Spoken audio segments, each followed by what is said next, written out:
బలపరిచి నిరీక్షను సజీవుగా ఉంచి ఈ మంచి 3వ పరిశుద్ధ పుణ్య పునరుత్థాన దినంలో సజీవుగా ఉంచారు. మీకు వందనములు. దైవ తండ్రి, మమ్మల్ని జ్ఞాపకం చేసుకున్నారు. కానీ బాబుని కాపాడు. ఈ మందిరంలో ప్రవేశించి నీ ఆవరణంలో ఒక దినం గడుపుట మీ దినంలో కంటే శ్రేష్టం. భక్తిహీనుల గుడారంలో నివసించడం కంటే నా దేవుని మందిర ద్వారంలో నాకు ఇస్తాను.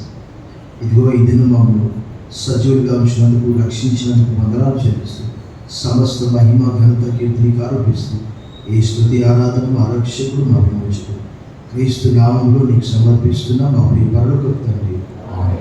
దయచేసి కూర్చోండి. Please be seated.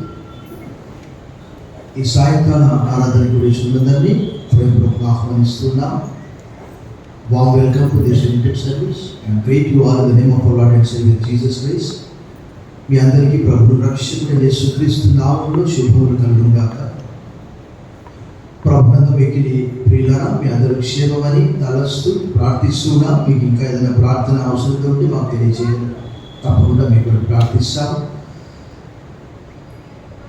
లేఖన భాగం మనం చదువుకున్నాం. ఈ దినాల్లో అనేక మంది 40 దినములు ఉపవాసం ఉండి సెలవుకు సమీపంగా వస్తూ ఉంటారు. ప్రార్థన, ఉపవాసము, దాంతోపాటు ధర్మము చేయుట, ప్రేయర్, ఫాస్టింగ్ అండ్ ఆల్మ్స్ గివింగ్ అనేవి చాలా మంది చేస్తూ ఉంటారు. తర్వాత పశ్చాత్తాపడుతూ ఉంటారు. పాత దినాల్లో అయితే పాత నిబంధన గ్రంథంలో చేసినటువంటి తప్పిదాన్ని బట్టి వారు బూడిద నెత్తిన పోసుకునేవారు, వస్త్రాలు చించుకునేవారు, గోనెపట్ట కట్టుకునేవారు. ఇంకా ఆరంభంలో అయితే ఎవరైతే 40 దినాలు ఉపవాసం ఉంటారో వారికి మాత్రమే బాప్తిజం ఇచ్చేవారు. అలాంటివన్నీ కూడా జరిగేవి. ఇవంతా కూడా లోకము, లోక సంబంధమైనవన్నీ కూడా విసర్జించుట, త్యజించుట. ఈ 40 రోజులు మాత్రమే కాదు, కానీ జీవితకాలం అంతా కూడా పౌలు వలె అలా ఉండడానికి అనుదినము కూడా ప్రయత్నం చేయాలి. ఇది 40 రోజులు మాత్రమే కాదు. ప్రభు గమనిస్తుంటాడు, ప్రజలు గమనిస్తూ ఉంటారు. 40 days తర్వాత అన్ని చేయడానికి వీల్లేదు. పౌలు ఒక మంచి మాట అంటాడు, నాకు చాలా మంచిగా అనిపిస్తుంది. ఏంటి తెలుసా? నాకు అన్నిటి యందు స్వాతంత్ర్యం కలదు, కానీ అన్ని చేయదగినవి కావట. కొరింథీయులకు రాసిన 1వ పత్రిక 10:25 మాట. స్వాతంత్రం ఉంది కదా అని చెప్పేసి ఆ కట్టె తిప్పితే అవతల కనుపోతుంది. చాలా జాగ్రత్తగా మనము మన ఆధ్యాత్మిక జీవితాన్ని మనం బలపరుచుకోవాలి. నేను ఈరోజు ఏం చెప్పాలి ప్రభా అన్నప్పుడు, ఈ రోజుల్లో చాలా సంఘాల్లో, చాలా చోట్ల అన్నీ మాట్లాడతారు, కానీ మన రక్షణకు కారణమైనటువంటి యేసుక్రీస్తు రక్తాన్ని గురించి ఎవరు మాట్లాడరు. మనం చదువుకున్నటువంటి ఆ లేఖన భాగాన్ని ఒకసారి మీ గ్రంథములు తీసి ఉంచవాలని కోరుతూ ఉన్నాను. గబ్రియేలుకు రాసిన పత్రిక 9వ అధ్యాయము 22వ వచనము నేను ఆంగ్లంలో చదువుతాను. తర్వాత మీరందరూ ఒకేసారి తెలుగులో చదవండి. నేను మొట్టమొదటిగా చదువుతాను. Indeed under the law almost everything is purified with blood, and without the shedding of blood there is no forgiveness of sins. మీ తెలుగులో చదవండి అందరూ కలిసి.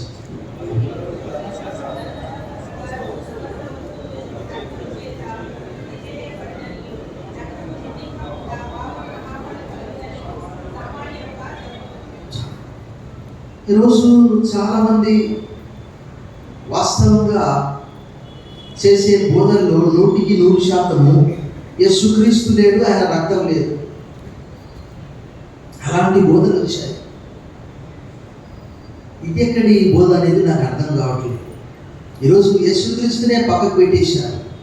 సంఘం ఎలా స్థాపించబడ్డది మనందరికీ తెలుసు. బైబిల్ అంతట్లో కూడా మన పితరులు ఆదాము హవ్వలు తప్పు చేసినప్పుడు దేవుడు ఏం చేశాడు? వారి పట్ల దయ చూపించి వారు అంజూరపు ఆకులు కచ్చడములుగా ముట్టుకున్నారు. ఆకులు ఏమైనాయండి? దేవుని వాక్యం ఏం చెప్తుంది? గడ్డి ఎండిపోను, పువ్వు వాడిపోవు, రాలిపోవు. మన దేవుని వాక్యం నిత్యము యెషయా 49 వచ్చాయి. వారు అంజూరపు ఆకులు కచ్చడములుగా కుట్టుకున్నారు. అవి సాయంకాలం అయ్యే వరకు ఏమవుతున్నాయి? ఎండిపోతాయి ఆకులు. అయితే అప్పుడు దేవుడు ఏం చేశాడు?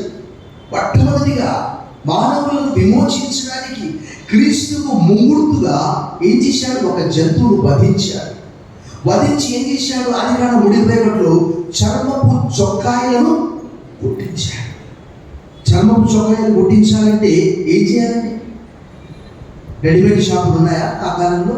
ఆదాం హవ్వల కాలంలో సిఎంఆర్ ఆర్ఎస్ బ్రదర్స్ వారిని ఇలా పోయి తొడుక్కొని రావడం, వాళ్ళకి అవి లేవు. దేవుడే క్రీస్తుకు ముంగుర్తుగా ఏం చేశాడు? ఒక బలి అర్పించాడు. అనగా జంతువు బల రక్తము చిందించాడు. ఈరోజు చాలా సందర్భాల్లో దేవుని వాక్యంలో స్పష్టంగా ఆదికాండం నుంచి ప్రకటన వరకు ప్రతి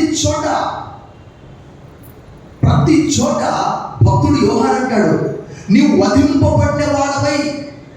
చూడండి ఏమయ్యారంటే యేసుప్రభువు చెప్పండి, నీవు వధింపబడిన వాడవై ప్రతి జనములోను దేవుని కొరకు ఏం చేశాడట? ప్రజలను కొన్నాడట. ఇదేంటి? చాలా సందర్భాలు నేను చెప్పాను. ఆ సంగతి మనం మర్చిపోతున్నాం. మనమందరం అపవాదికి దాసులుగా ఉన్నాము, పాపంలో ఉన్నాము. ఇలాంటి బలి మనకు ఆదికాండం నుంచి కూడా ఉంటున్నది. ఉదాహరణకి మనం చూస్తాము, హేబేలు యొక్క బలిని దేవుడు ఏం చేశాడు? గుర్తించాడు. హేబేలు బలిలో ఏమున్నది? చెప్పండి, చెప్పాలి. ఏమున్నది హేబేలు బలిలో? రక్తం ఉన్నది. ఏమున్నదండి? మీరు చాలా పూర్వున్నారు. ఒకసారి ఆదికాండం 4:4 తీశారు. ఎందుకు మీరు సంశయిస్తున్నారో నాకు అర్థం కావాలి. ఆదికాండం 4:4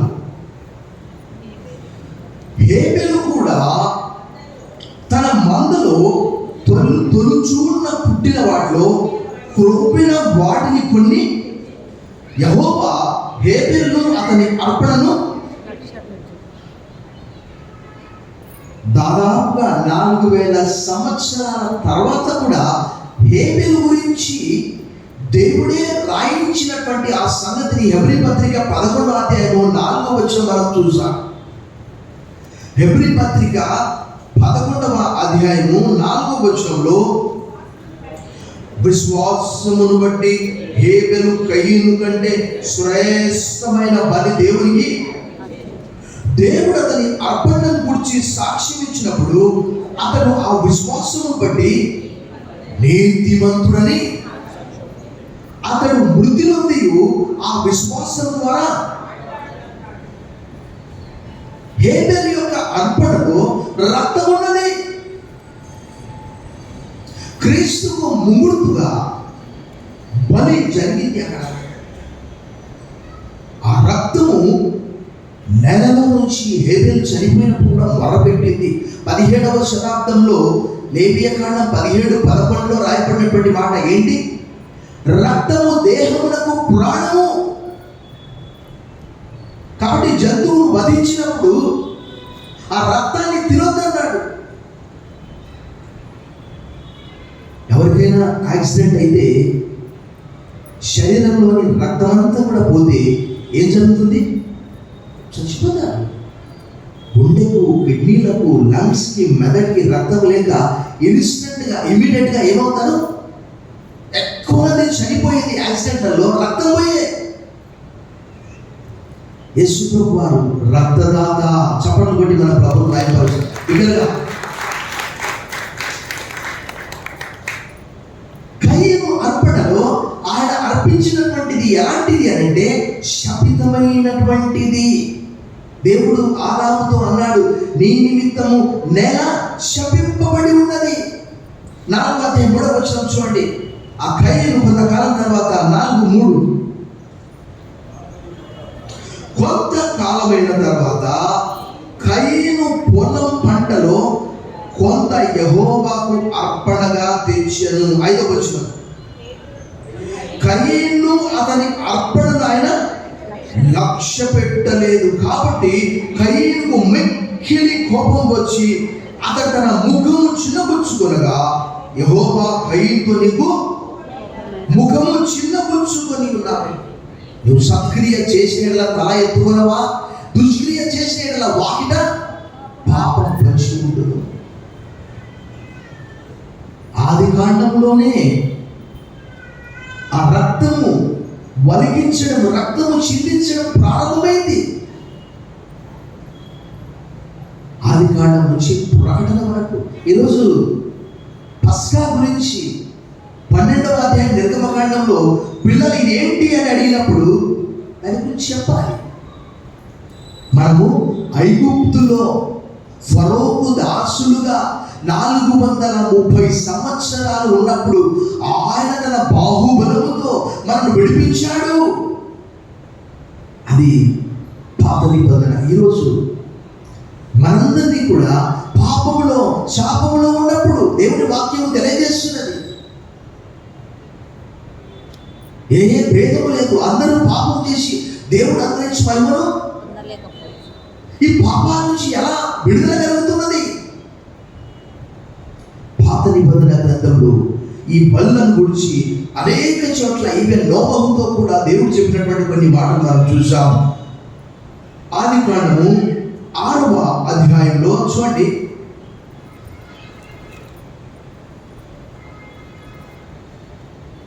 7వ అధ్యాయము 2వ వచనం చూడండి. పవిత్ర జంతువులలో ప్రతి జాతి పోతులు 7 పెంటులు 7, పవిత్రములు కాని జంతువులు ప్రతి జాతి పోతులు పెండి ఇవన్నీ కూడా 7 జతలు తీసుకుని జలప్రలయము తర్వాత 8వ అధ్యాయము 20వ వచనం ఒకసారి చూడండి మీరు.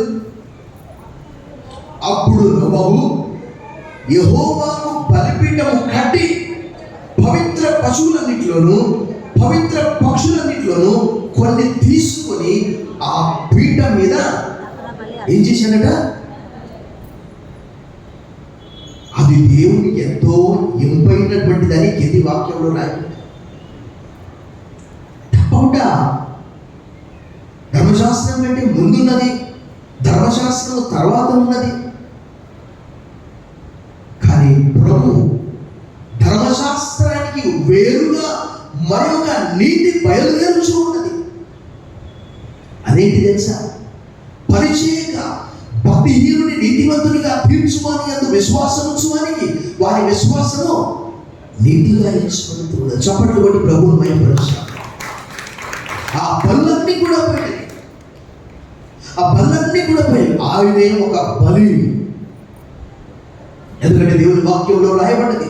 హెబ్రీయులకు రాసిన పత్రిక 7వ అధ్యాయం 26వ వచనం చూసాం ఒకసారి. Letter of part the Hebrews chapter 7 verse 26 చూడండి. పవిత్రుడును నిర్దోషియు నిష్కల్మషుడును పాపంలో చేరక ప్రత్యేకంగా ఉన్నవాడు ఆకాశ మండలము కంటే మిక్కిలి హెచ్చైన వాడైన ఇంటి ప్రధాన యాజకుడు మనకు ఫుట్నోట్స్ ఏమని రాయబడ్డది?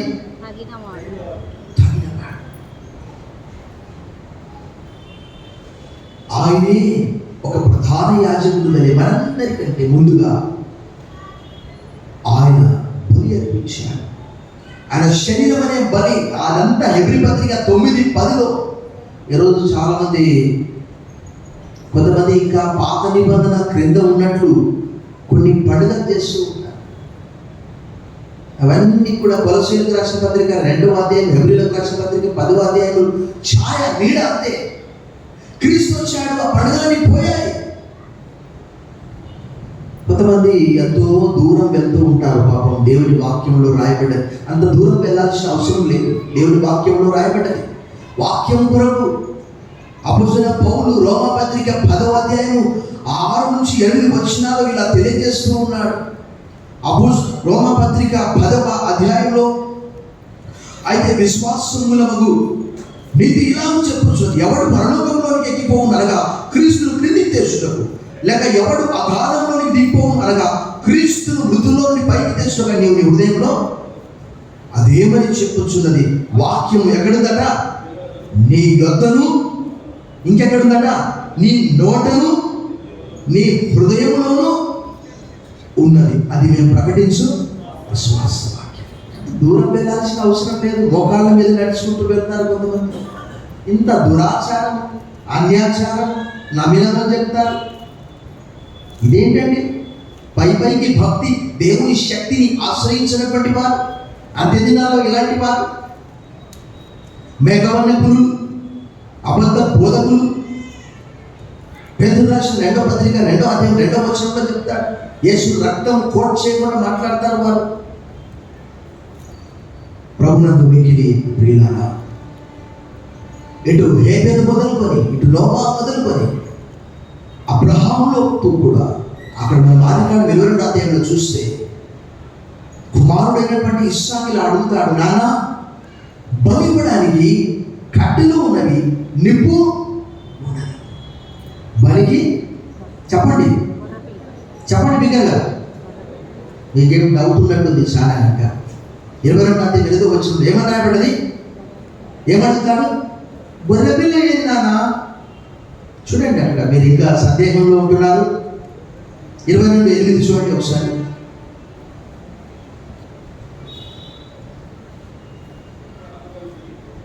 అబ్రహాము 7వ వచనము, ఇస్సాకు తన తండ్రి అయిన అబ్రహాముతో నా తండ్రి అని పిలిచిన అందుకు అతడు ఏమి నా కుమారుడా అని. అప్పుడు అతడు నిప్పులు కట్టెలు ఉన్నవి కానీ దహన బలికి 8వ వచనం, అబ్రహాము నా కుమారుడా దేవుడే దహన బలికి గొర్రె పిల్లను చూచుకొన్నని ఇస్సాకు బదులుగా 22వ అధ్యాయము 13వ వచనంలో, అప్పుడు అబ్రహాము కళ్ళెత్తి చూడగా పొదలో కొమ్ములు తగులుకొని ఉన్న ఒక పొట్టేలు వెనక తట్లా కనబడింది. అబ్రహాము వెళ్ళి ఆ పొట్టేలు పట్టుకొని తన కుమారునికి మారుగా పెట్టి దహన బలిగా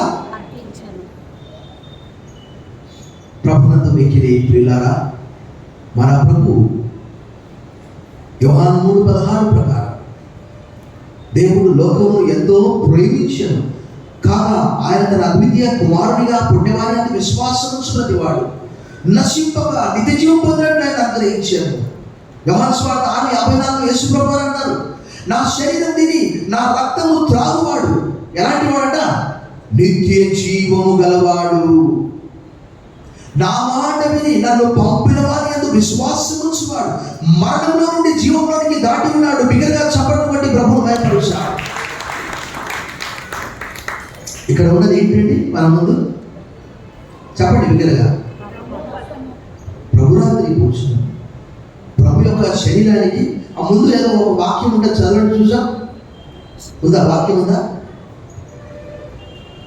ఇంతకు ముందు ఉండే కదా. ఏమని రాయబడి అందులో? నన్ను జ్ఞాపకం చేసుకోవడానికి దీన్ని ఏమని జ్ఞాపకం చేసుకోవాలి? ఆయన శరీరము రాయబడి నన్ను జ్ఞాపకం చేసు అంటే నా శరీరము ఎలా నలగొట్టబడ్డదో విరగొట్టబడ్డదో మీ కొరకు నేను చేసినటువంటి త్యాగమును వారు అర్థం చేసుకోలేదు. ఆ రోజు యోహాను సువార్తలో ఈయన శరీరాన్ని ఎలా భుజిస్తాం మనము? ప్రభునందు మిక్కిలి ప్రియులారా, ప్రభు అయినటువంటి యేసుక్రీస్తు వారు మనందరి కొరకు ఈరోజు అనేక మంది దాని గురించి మాట్లాడట్లేదు. అంతే, రెడీమేడ్ బట్టలు ఎలానో అంతే. సీఎంఆర్కి వెళ్ళామా, డ్రెస్ సర్కిల్కి వెళ్ళామా, అంతే వెళ్ళి తొడుక్కొని వచ్చేది. ఆ వస్త్రాలు ఎలా తయారవుతాయి? ఆ వస్త్రాల వెనుక ఉన్నటువంటి కథ ఏంటి? భక్తుడు పౌలు వారంతా కూడా మన కళ్ళ కట్టినట్టుగా తెలియజేస్తున్నాడు. ఆయన మనకంటే ముందుగా మానవునిగా ఈ లోకంలో జీవించి 33 సంవత్సరాలు, అది మాయ కాదు. ఉదయకాలంలో చెప్పారు, ఏరియస్ అనే ఒక దుర్బోధకుడు 256 నుంచి 336 వరకు ఒక దుర్బోధకుడు ఏరియస్ సిద్ధాంతం ఆ దినాల్లో చాలా సంచలనం కలిగించింది. ఒక విషయం చెప్పరా, దేవుడి వాక్యంలో రాయబడింది, యూదులకైనను గ్రీసు దేశస్థులకైనను దేవుని సంఘములకైనను ఆటంకం కలగజేయకుడి. ఆ ఏరియస్ అనే వ్యక్తి యేసుక్రీస్తు తండ్రి అయిన దేవుడితో సమానుడు కాడు, సృష్టికర్త కాదు అనే ఒక దుర్బోధం తీసుకొని వచ్చాడు. దాన్ని అనేక మంది ఖండించారు. చివరికి ఏమయ్యాడు తెలుసా? పేగులలో రక్తం కక్కుని చచ్చిపోయాడు. భయంకరమైనటువంటి మరణం. కారణం ఏంటంటే దేవుని సంఘాన్ని దుర్బోధతో పాడు చేశాడు. ఏం చేశాడు అతని పేరు? అతడు ఒక ప్రీస్ట్. 256 నుంచి 336 వరకు అతను జీవించాడు. ప్రభునందు మిక్కిలి ప్రియులారా, ఈరోజు ఎలా ఉన్నది అని అంటే, క్రీస్తు రక్తము లేకుండా కొంతమంది గురించి యేసు క్రీస్తు వారి సహోదరుడు చెప్తూ ఉన్నాడు. చూడండి, అక్కడ వారు ఎలాంటి వారట?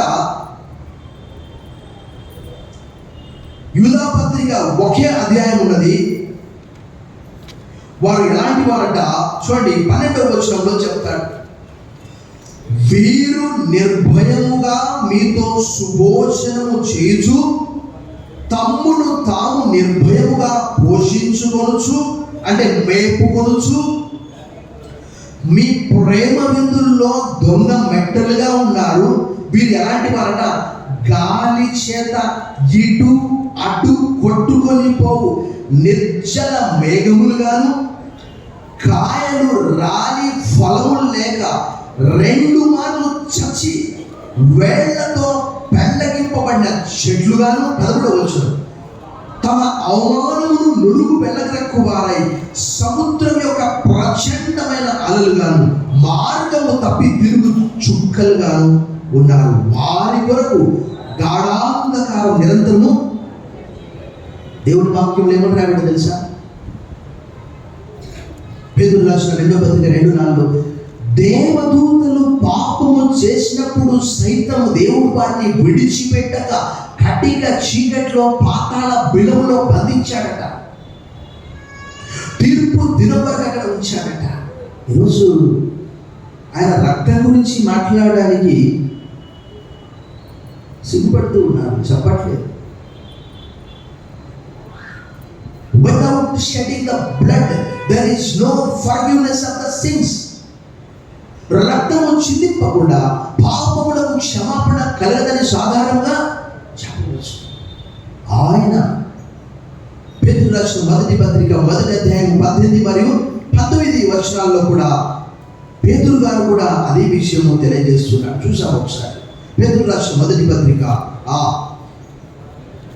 పితృపారంపర్యమైన మీ వ్యర్థ ప్రవర్తనను విడిచిపెట్టినట్లుగా వెండి బంగారముల వంటి క్షయ వస్తువుల చేత మీరు విమోచింపబడలేదు, కానీ ఎలాంటిదంట? అమూల్యమైన రక్తము చేత, అనగా నిర్దోషమును నిష్కలంకములకు గొర్రె పిల్ల వంటి క్రీస్తు రక్తము చేత విమోచింపబడుతుందని మీరు అది మాట్లాడకుండా అన్ని మాట్లాడుతూ ఉన్నారు. ఎక్కడి నుంచి వచ్చింది రక్షణ? ధర్మశాస్త్రం లేకుండా, లేఖనాలు మనవి కాదు. మనందరికీ తెలుసు, దేవుడు యూదులకు లేఖనాలు ఇచ్చాడు. దేవోక్తులు యూదుల పరము చేయబడం అనే మాట రాయబడ్డ. పితరులు వారివారు, వాగ్దానములు వారివి, యాజకత్వం వారిది, అన్ని వారివే. మనలో మరొక క్రీస్తుకు మనం దూరస్తులుగా ఉన్నాము. ఆయన రక్తము చేత. ఒకసారి మనం చూసాం ఆ మాట. ఎఫెసీయులకు రాసిన పత్రిక 2వ అధ్యాయంలో అపోస్తలుడైన పౌలు చాలా చక్కగా చెప్తున్నాడు. 2వ అధ్యాయము అక్కడ చూడండి 11వ వచనంలో, మునుపు దూరస్తులైన మీరు ఇప్పుడు క్రీస్తు యేసునందు క్రీస్తు రక్తం వల్ల సమీపస్తులుగా ఉన్నారు. పరలోక పట్టణస్థులుగా వారిని సిద్ధపరిచాడు. కొంతమంది అనుకుంటారు మనకంటే అబ్రహాము ఎక్కువని. అలానే కాదు.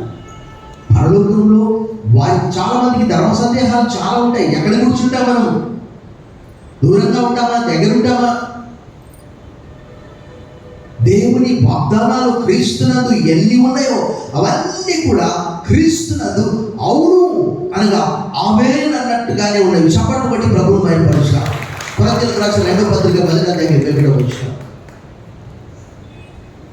ఆయన వచ్చి ద్వారా మాత్రమే. చాలా సందర్భాల్లో గుర్తు చేశాను నేను. మత్తయి సువార్త 27:52, మార్చి వార్త 15:38. యేసు ప్రభు వారు చనిపోయినప్పుడు దేవాలయపు తెర ఏం జరిగిందండి? పైనుండి క్రిందికి రెండుగా చిరిగిపోయింది. అంటే అన్యజనులకు ప్రవేశము కలిగింది. ఈరోజు పౌలు అంటాడు, విశ్వాసము ద్వారా మీరు కృప చేతనే రక్షింపబడి ఉన్నారు. ఇది మీ వల్ల కలిగినది కాదు, కాబట్టి ఎవడును అతిశయపడడానికి వీల్లేదని అంటాడు. ఎఫెసీయులకు రాసిన పత్రిక 2:8. ధర్మశాస్త్రానికి వేరుగా మరొక నీతి వస్తున్నది. ఏంటి అంటే విశ్వాసం మూలమున. రోమపత్రిక 3:22 మనం చూసాం. Letter of Paul to the Romans chapter 3:22.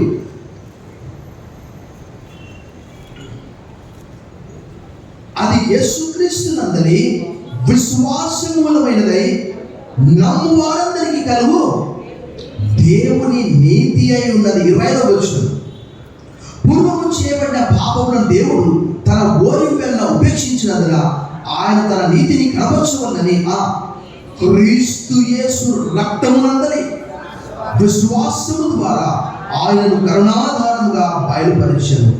దేవుడు ఇప్పటి కాలమందు తన నీతిని కనపరచు నిమిత్తము తాను నీతిమంతుడును యేసునందు విశ్వాసం గల వారిని నీతిమంతునిగా తీర్చుబాటై ఉండకు ఆయన అలాగూ చేశాడు. ఆయన రక్తం అలా చేసేసింది. దేవుని వాక్యము ఎప్పుడో చెప్పింది. ఏమని చెప్పింది? రక్తంలో ప్రాణం ఉన్నదని. లేవియాకాండం 17:11 రాయబడ్డది. దాన్ని చాలా కాలం తర్వాత శాస్త్రవేత్తలు కొండను తవ్వి ఎలుగను పట్టినట్టు ఓహో రక్తంలో ప్రాణం ఉన్నదని కనిపెట్టారు. వాళ్ళేది కనిపెట్టేది బైబిలే తెలియజేస్తుంటారు. ప్రభునకు మిక్కిలి ప్రియులారా, మన రక్షణకు కారణం పాత నిబంధన గ్రంథంలో హేబేలు మొదలుకొని మనం చూస్తూ ఉన్నాం. కయీను గురించి మరలా మనం చూస్తాం. కయీను అర్పణలో రక్తం లేదు, హేబేలు అర్పణలో రక్తం ఉన్నది. ఆయన దాన్ని అంగీకరించాడు, ఆయన విశ్వాసంతో అర్పించాడు. అందుకే 4000 సంవత్సరాల తర్వాత మరలా కయీను గురించి దేవుడు రాయించిన మాట ఏంటి తెలుసా? యోహాను రాసిన మొదటి పత్రిక 3:12 సహోదరులారా, మనం కయీను వంటి వారమై ఉండరాదు. ఎందుకు? అతడు తన సహోదరుని చంపెను. అతని క్రియలు దుష్ట క్రియలు, ఇతని క్రియలు మంచి క్రియలు అనే మాట యోహాను రాసిన మొదటి పత్రిక 3:12 స్పష్టంగా రాయబడి ఉన్నది. ఆ కయీను గురించి దేవుడు మరలా ఎందుకు రాయించాడు? కయీనులో ఏం లేదంటే అసలు క్రీస్తు మనస్సు అనేది లేదు, దేవుని మనస్సు అనేది లేదు. ప్రభునందు మిక్కిలి ప్రియులారా, సాయంకాలం ప్రకటన గ్రంథం వరకు మీరు చూస్తే భక్తులందరూ కూడా ఏదైనా చెప్పినట్లు క్రీస్తు వధింపబడినటువంటి ఒక గొర్రెపిల్ల. మనం నిర్గమకాండం 12 చూస్తాం. అక్కడ ఏం చూస్తాం? పస్కాను వారు బలిగా అర్పిస్తూ ఉన్నారు. అది ఎలా భుజించాలో అక్కడ రాయబడ్డది. ఆ పిల్లలు అడిగినప్పుడు కూడా ఇది ఏంటి అంటే ఏం చెప్పాలి? స్టార్టింగ్లో నేను చెప్పాను, మనము ఐగుప్తులో ఫరోకు బానిసలుగా ఉన్నప్పుడు దేవుడు తన బాహుబలముతో ఇనుప కొలిమిలో నుండి మనల్ని విడిపించాడు. మనం మర్చిపోకుండా, ఈరోజు మనం మర్చిపోయే అవకాశాలు మెండుగా ఉన్నవి. ఈరోజు మనకు రక్షణ కలుగుతూ ఉన్నదంటే దానికి కారణం ఏంటి? ప్రాణగంధంలోని కొన్ని మాటలు మనం చూసాం. ప్రాణగంధంలోని కొన్ని మాటలు మనం చూసాం. ప్రాణగంధము 5వ అధ్యాయంలో ఇందాక చెప్పినట్టు 5వ అధ్యాయంలో నుంచి చాలా చోట్ల 7వ అధ్యాయంలో కూడా రాయబడ్డది. 5వ అధ్యాయంలో చూడండి ఒకసారి 9వ వచనం చూడండి. ఆ పెద్దలు, నీవు ఆ గ్రంథము తీసుకుని దాని ముద్రను విప్పుటకు యోగ్యుడు, నీవు వధింపబడిన వాడవై ఏమి ఇచ్చాడట? నీ రక్తం ఇచ్చి. ఫుట్నోట్స్లో ఏమున్నది? రక్తముతో ప్రతి వంశంలోను, ఆయా భాషలు మాట్లాడే వారిలోను, ప్రతి ప్రజలను, ప్రతి జనంలోను దేవుని కొరకు మనుషులను కొని మా దేవునికి వారిని ఒక రాజ్యముగాను యాజకులుగాను చేసింది కనుక వారు భూలోకమందు ఏలుదని కొత్త పాట 12వ వచనం చూసాం. వారు వధింపబడిన గొర్రెపిల్ల ఎలాంటి వాట? శక్తియు ఐశ్వర్యమును జ్ఞానమును బలమును ఘనతయు మహిమయు స్తోత్రమును పొందనరుడని గొప్ప స్వరంతో భూలోకంలోనే కాదు పరలోకంలో కూడా చెప్తూ ఉన్నారు. కానీ ఈరోజు దేవుని వాక్యం చెప్తుంది, ఈ లోకంలో ఎవరైతే ఆయన ఒప్పుకుంటారో మధేశ్వరుడు 10:32 అక్కడ కూడా ఆయన ఒప్పుకుంటారు. ఈరోజు సంవత్సరాల కొద్దిమంది వస్తూ ఉన్నారు, రక్షణ అనుభవం లేదు, శిశువుల్లాగా ఉంటున్నారు. ఇది నాకు కూడా కాదని అనుకుంటున్నారు. కానీ ప్రకటనము 1:7 రాయబడే స్పష్టంగా, ఇదిగో ఆయన మేఘారుడై వచ్చున్నాడు, ప్రతి నేత్రము ఆయన చూచును, భూజనులందరూ కూడా ఆయన చూసి ఏం చేస్తారట? రొమ్ము కొట్టుకుంటారట. అవును, ఆమేనని మాట్లాడారు. ఎందుకు రొమ్ము కొట్టుకుంటారు అంటే వారు నమ్మనందుకు. మత్తయి సువార్త 24వ కూడా ఆ విషయం రాయారు. హేబెలు రక్తం గురించి యేసుక్రీస్తు వారు కూడా బలిపీఠం మీద అర్పింపబడిన రక్తం గురించి మత్తయి సువార్త 23:35 కూడా యేసుప్రభు వారే సాక్షాత్తు సాక్ష్యం ఇస్తూ ఉన్నాడు. చూడండి, మత్తయి సువార్త 23:35 ఒకసారి మనం చూసాం. మత్తయి సువార్త 23:35, నీతిమంతుడైన హేబెలు రక్తం వదులుకొని బలిపీఠములకును దేవాలయములకు మధ్య మీరు చంపిన బరకీయ కుమారుడు జకరియా రక్తం వరకు భూమి మీద చిందింపబడిన నీతిమంతుల రక్తం అంతయు. అసలు నేను ఈ మధ్యలో సంఘ చరిత్ర చదువుతున్నాను. చదువుతుంటే నాకు ఆశ్చర్యం అనిపించింది. ఏంటి తెలుసా? చిన్న చిన్న పిల్లలు హతసాక్షులయ్యారు. అందులో ఒక బాలిక, ఎవరు తెలుసా? బ్లాండినా. ఈరోజు అనేక మంది పేతుల్లాగా నీవు ఆ గలిలయుడైన క్రీస్తుతో కూడా ఉన్నావు అని, అబ్బాయి ఆ క్రీస్తు ఎవరు నాకు తెలియదండి. కారణాలు అనేకమైనటువంటి. మనం ఒకటి చదివాను, ఏంటి అని అంటే, ఆంధ్రప్రదేశ్లో క్రైస్తవుల శాతము 1.38 అని చెప్తూ ఉన్నారు. కానీ సమాధుల తోటలన్నీ కూడా నిండిపోతూ ఉన్నవి. బ్రతికున్నప్పుడు అవసరం లేనటువంటి క్రీస్తు చనిపోయిన తర్వాత సమాధి, క్రైస్తవ సమాధి కావాల్సి వచ్చిందా వారికి అని అడుగుతూ ఉన్నారు అనేక మంది. ఆయన మన కొరకు చనిపోయాడు. మనం కూడా మరణం గురించి లేక మరణము ద్వారా సాక్ష్యం ఇచ్చేవాడే హతసాక్షి అని దాని యొక్క నిర్వచనం. భక్తులందరూ కూడా ఇగ్నేషియస్ అంతియోకయ బిషప్, పోలికార్పు స్ఫుర్ణ బిషప్ వారు ఏమైపోయారు? ప్రభువు కొరకు. పోలికార్పు అన్నాడు, ఆయన నన్ను 86 సంవత్సరాలు కాపాడాడు, ఆయన నాకేం ద్రోహం చేయలేదు, గోధుమ గింజ భూమిలో పడి చాపనీడలు అది వట్టిగానే ఉండదు. యోహాను సువార్త 12:24, చస్తే అది విస్తారంగా ఫలిస్తుంది. ఒక పోలికార్పు, ఒక ఇగ్నేషియస్ వారు చనిపోతూ వారి గురించి చింత చేయలే. దేని గురించి చింత చేశారు? వారు విడిచి వెళ్తున్న సంఘమును గురించి చింతించారు. అయ్యో నా సంఘం ఏమవుతుందో. స్ఫురణ సంఘ కాపరి పోలికార్పు గురించే కావచ్చు. బహుశా ప్రకటన 2:20, be faithful until the death I will give you the crown of life. మరణం వరకు నమ్మకంగా ఉండు, నేను నీకు జీవ కిరీటం ఇస్తాను.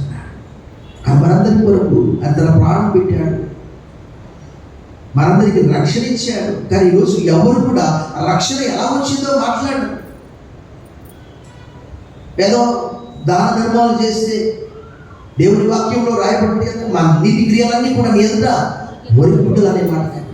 ఒకవేళ అలా పాపాలు పోయేటట్టుంటే యేసుప్రభు వారు సిలువలో ప్రేలాడవలసిన అవసరం లేదు. యెషయా గ్రంథం 53లో, కీర్తనల గ్రంథం 22లో ఆయన శ్రమలను గురించి, జకర్యా గ్రంథం 12వ అధ్యాయంలో ఆయన పొడిచిన వారందరూ ఆయన చూసేదరనే మాట.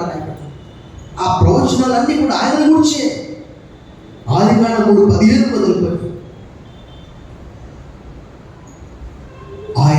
ఎలా నీతిమంతులుగా తీర్చిదిద్దాడు అపోజిట్ పౌలు తీతుకు రాస్తూ 3వ అధ్యాయం 5వ వచనంలో ఇలా తెలియజేస్తున్నాడు. చూడండి, తీతుకు రాసిన పత్రిక 3వ అధ్యాయం 5వ వచనం మనం చూసాం. మనము నీతిని అనుసరించి చేసిన క్రియల మూలంగా కాక తన కనికరము చొప్పుననే పునర్జన్మ సంబంధమైన స్నానము ద్వారాను పరిశుద్ధాత్మ మనకు నూతన స్వభావం కలగజేయడం ద్వారా మనల్ని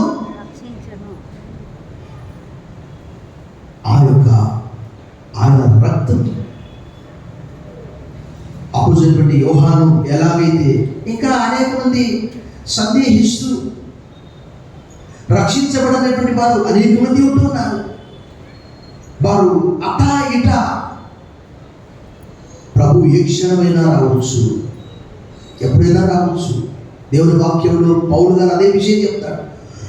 మనము రాత్రి వారం కాదు, చీకటి వారం కాదు, మనం పగటి సంబంధులము, వెలుగు సంబంధులము. ఖచ్చితంగా ఆయన రాకడ గురించి దేవుని బిడ్డల సంతోషం బయటకు మానవుగా ప్రభా త్వరగా రా. ప్రకటన 22వ అధ్యాయంలో కూడా యోహాను అదే అంటాడు, ప్రభు అయిన యేసు త్వరగా రమ్ము.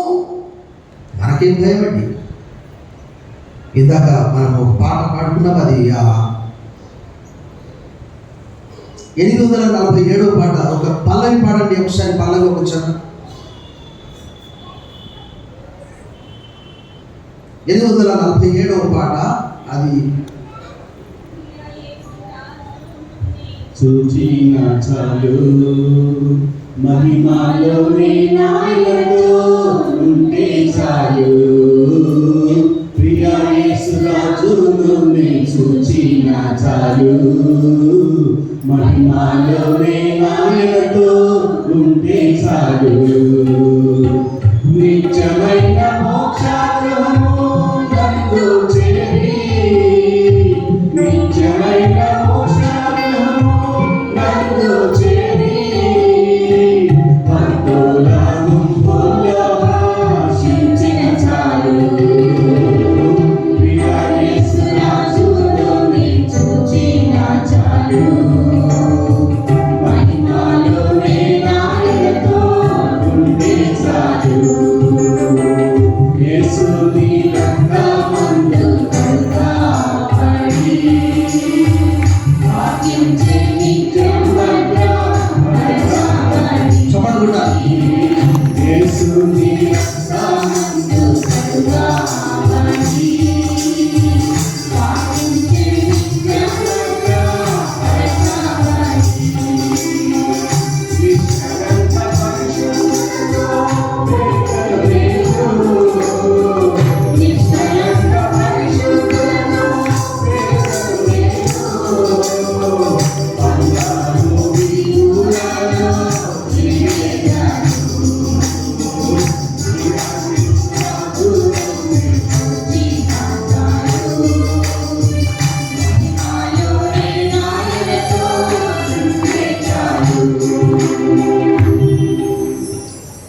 ప్రభునందు ఎక్కిడి ప్రియులారా, భక్తుడు యోహాను కూడా అదే విషయాన్ని యోహాను రాసిన మొదటి పత్రిక 1వ అధ్యాయంలో చెప్తూ ఉన్నాడు.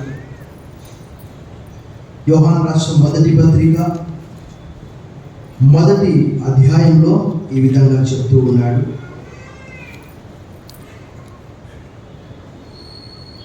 మొదటి అధ్యాయంలో 9వ వచనం మనం చూసాం. మన పాపములను మనం ఒప్పుకొనిన ఎడల, 7వ వచనం నుంచి ఆ మాట ఇలా రాయి, అయితే ఆయన వెలుగులో ఉన్న ప్రకారం మనము వెలుగులో నడిచిన ఎడల మనము అన్యోన్య సహవాసం గలవారైతే ఉంటుంది. అప్పుడు ఆయన కుమారుడైన యేసు రక్తము ప్రతి పాపం నుండి మనల్ని the blood of Jesus cleanses us from every sin అనే మాట ఆమెలో రాయి. ఈరోజు చెప్తున్నా కదా, రకరకాలుగా ఏంటంటే keyless entry, tubeless fire, smokeless fire. Yesu రక్తం లేకుండానే అన్నీ జరిగిపోవాలని చూస్తూ ఉన్నారు. ఆ రక్తాన్ని పక్కకు పెట్టేశారు, ఆ రక్షణను పక్కకు పెట్టేశారు. కొంతమంది అంటారు మా అందరికీ తెలుసు. అది కాదు, ఇంకా ఈ లోక సంబంధమైన ఆచారాలు కూడా కొన్ని చేయాలి. గలతీ పత్రికలో ఉన్నట్టు ఇంకా అనేకమైనటువంటి ఆచారాలతో ప్రభు అవన్నీ కూడా తీసుకుపోయి ఏం చేశాడట, కొలస్సీయులకు రాసిన పత్రిక 2వ అధ్యాయంలో చాలా స్పష్టంగా వాటి విషయమై రాయబడి ఉన్నది.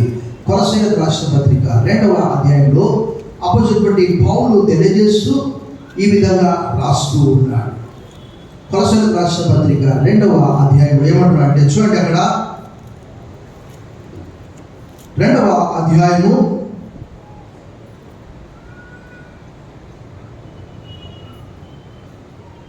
13వ వచనము 15వ వచనంలో కలిసి రాయబడి ఉన్నది. మరియు అపరాధముల వలనను శరీరమందు సున్నతి పొందడం వలన మీరు మృదులై ఉండగా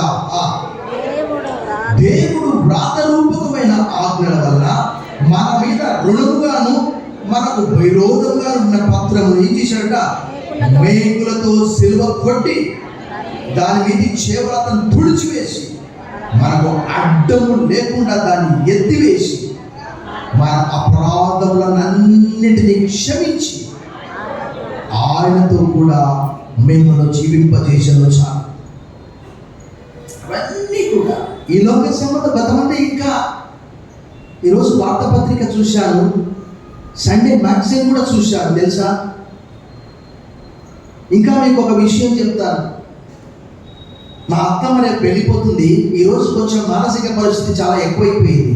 ఆమె అంటుంది, ఒక మంత్రగాన్ని తీసుకురా. ఎవరు తీసుకురావాలంట? మంత్రగాన్ని తేవాలంట.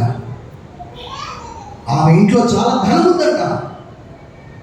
ఆ మంత్రగానికి చెప్పి ఆ ధనం ఉందా లేదా తెలుసుకోవాలట.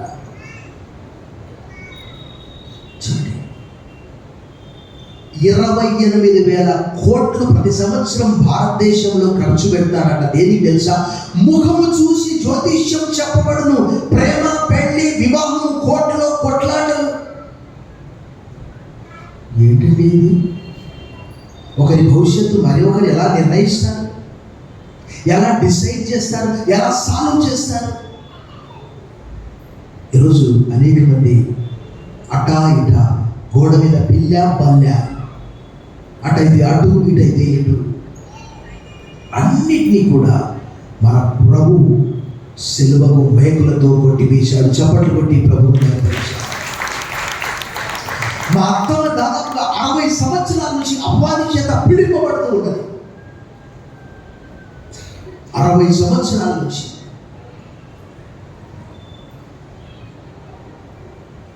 వైద్యులతో మాట్లాడుతున్నారు. వైద్యులు బాగా చేయండి అడిగాను ఇప్పుడు వచ్చేటప్పుడు. ఎక్కడ ఉన్నారమ్మ వైద్యులు అంటే అచ్చిపేటలో ఉన్నారట. ఇవి మాట్లాడితే వాళ్ళకి వినిపిస్తుంది. చూడండి, నా కొరకు ఒక మంత్రగాన్ని తీసుకొని రా అంటుంది. ప్రభునందు మిక్కిలి ప్రియులారా, మన ప్రభు మనందరి కొరకై ఆయన ఈ లోక సంబంధమైన వాటన్నిటి నుంచి విడిపించి, కొలస్సీయులకు రాసిన పత్రిక 2వ అధ్యాయం 20వ వచనంలో స్పష్టంగా రాయబడింది, మీరు క్రీస్తుతో కూడా లోకం యొక్క మూలపాఠముల విషయమై మృతి పొందిన వారైతే లోకంలో బ్రతుకుచున్నట్టుగా మనుషుల ఆజ్ఞలను, పద్ధతులను అనుసరించి చేత పట్టుకోవద్దు, రుచి చూడవద్దు, ముట్టవద్దు అన్న విధులపై లోపడనేలా అవన్నీ వాడుకుంటే చేత. అనేక మంది కష్టం వచ్చినప్పుడు ఏమంటారు? ఏ నొయ్యో గొయ్యో. రైల్వే ట్రాక్ ఉందిగా. మన ప్రభు అన్నిటి నుంచి విడిపించడానికి దురాత్మల చేత మత్తయి సువార్త 4:23-24, మత్తయి సువార్త 8:17-18, మార్కు సువార్త 5, అనేక చోట్ల ఆయా వ్యాధులు మాత్రమే కాదు, శాంత రోగులను, పక్షవాయు గల వారిని, దయ్యం పట్టిన వారిని, అందరినీ కూడా, మానవులందరినీ కూడా వారి గ్రిప్లో ఉంచుకున్నాడు. దేవుని వాక్యంలో పౌలు అంటాడు, ఈ లోక సంబంధమైన యుగ దేవత మానవులందరినీ కూడా ఏం చేసిందంట? అవిశ్వాసం అనే మనోనేత్రాలు కలిగి గుడ్డితనం కలగజేస్తూ ఉన్నది. ప్రభువును చూడకుండా. నిన్నటి వరకు బాగున్నది మా అత్తమ్మ, ఈరోజు చూడండి, ఒక మంత్రగాన్ని తీసుకొని రావాలట. నేను ఎక్కడికి వెళ్ళాలి మంత్రగాని కొరకు? మళ్ళీ అప్పుడే పిలుస్తుంది, అప్పుడే ప్రార్థన చేయి నా కొరకు అంటది. నేను మొన్న చెప్పాను, నేను ప్రార్థన చేయదని చెప్పాను. ఎందుకు తెలుసా? విశ్వాసం లేకుండా దేవునికి ఇష్టడైన అసాధ్యము. దేవుని యొద్దకు వచ్చేవాడు ఆయన ఉన్నాడని, నన్ను వెతుకువారికి బలం దయచేవాడు నమ్మాలి కదా. నమ్ముట నీ వల్ల అయితే నమ్మువారికి సమస్తము. చప్పట్లు బట్టి ప్రభుని మహిమపరచా. రక్తస్రావ రోగం పెరిగినటువంటి స్త్రీ ఏమనుకున్నది? ఆయన వస్త్రము మాత్రం పుట్టిన బాగుపడుదును అని అనుకున్నది. జన సమూహంలో ఆయన వెళ్ళే సమయంలో ఆ వస్త్రపు చెంగు ముట్టిన వెంటనే రక్తధార కట్టెను. ఆమె బాగా నివారణ అయిపోయింది. ఆమె భయపడ్డది. ప్రభు అనుమతి లేకుండా నేను ముట్టుకున్నాను, ఏమైనా జరుగుతుందేమో. ప్రభు ఆమె పరిస్థితి చూసి ఏమన్నాడు? ఆమె భయపడద్దు, సమాధానంతో వెళ్ళమని చెప్పాడు. నీ విశ్వాసం నిన్ను. మా అత్తమ్మ కొరకు ప్రార్థన చేయండి, రేపు వెళ్ళిపోతుంది. దాదాపు 2 months ఉన్నది. మమ్మల్ని రకరకాల టార్చర్. ఒక 4 రోజుల క్రితం మధ్యరాత్రి 3 గంటలకు తలుపు కొట్టింది. ఏంటమ్మా అంటే, ఇక్కడ ఒక ఆయన పోతున్నాడు కానీ పిలిస్తే పలుకలేడు. ఎవరు? బయటికి వెళ్ళింది, గేట్ తీసి బయటికి వెళ్ళిపోదామని. నేను లేచాను, చూస్తే ఎవరమ్మా అంటే, ఒక ఆయన ఉన్నాడు కానీ పిలిస్తే పలుకలేడంట. ఎవడో ఆయన. ఒకవేళ నేను యేసుప్రభు అని చెప్దామంటే యేసుప్రభు కూడా తిట్టినట్లుంది ఆయన. ప్రభునందు మీకు ప్రియులారా, ఆమెకు అన్ని బాగానే ఉన్నాయి కానీ ఒక రక్షణ ఒకటి లేదు. ఆమె రక్షణ కొరకు ప్రార్థించండి. వయసు చూస్తే దాదాపుగా 88 నుంచి 90 మధ్యలో ఉంటాయి. దాని కొరకు ప్రార్థించండి. రేపటి దినము పాస్టమ్మ గారు అత్తను తీసుకుని వెళ్తూ ఉన్నది. వారి రక్షణ కొరకు ప్రార్థన చేయండి. ఈ దినం మనము అపోజిట్ పౌలు హెబ్రీయులకు రాసిన పత్రిక ఆ 9వ అధ్యాయంలోని ఆ మాట చదువుకొని మనము ముగిస్తాం. హెబ్రీయులకు రాసిన పత్రిక 9వ అధ్యాయము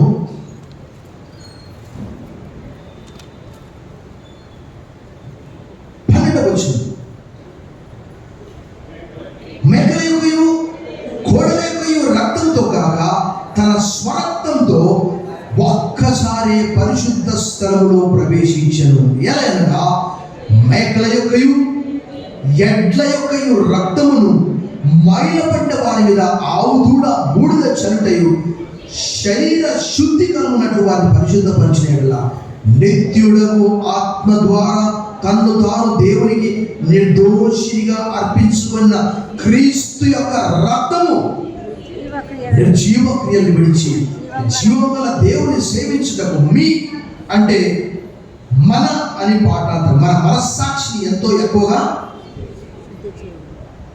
అన్నిటినీ కూడా ఈ బాండేజెస్ అన్నీ కూడా ఈ గొలుసులు అంటారు కదా, రకరకాల బంధకాలు, వాటన్నిటి నుంచి నిర్జీవ క్రియలు అంటే ఏంటి అంటే ఫలాన్ని చేస్తే ఫలాన్ని వస్తుంది నమ్మకం అన్నమాట. ఇంకా మా అత్తమ్మ చేసేవి చాలా ఉంటాయి. ఏంటంటే ఎరకల్లా దగ్గరికి పోయి సోదే చెప్పించుకోవాలంట. ఏమవుతుంది నాకు, ఎందుకు ఇలా అవుతుంది? నేను చెప్పాను కదా, ప్రతి సంవత్సరము అనేక మంది అనారోగ్యము, అస్వస్థత, వివాహం లేనటువంటి పరిస్థితి, కొన్ని కోట్ల రూపాయలు దానికే ఖర్చు పెడుతూ ఉన్నారు. 28,000 కోట్లు అంట. నాకు పెళ్లి జరుగుతుందా జరగదా? ఉద్యోగం వస్తుందా? క్రైస్తవులు కూడా ఉద్యోగం వస్తుందా రాదా? ఇల్లు కట్టుకుంటానా కట్టుకోరా? ప్రయాసపడి భారం వహించిన సంవత్సరాలారా, నా యుద్ధం కంటే నేను మీకు విశ్రాంతి కలగచేతును.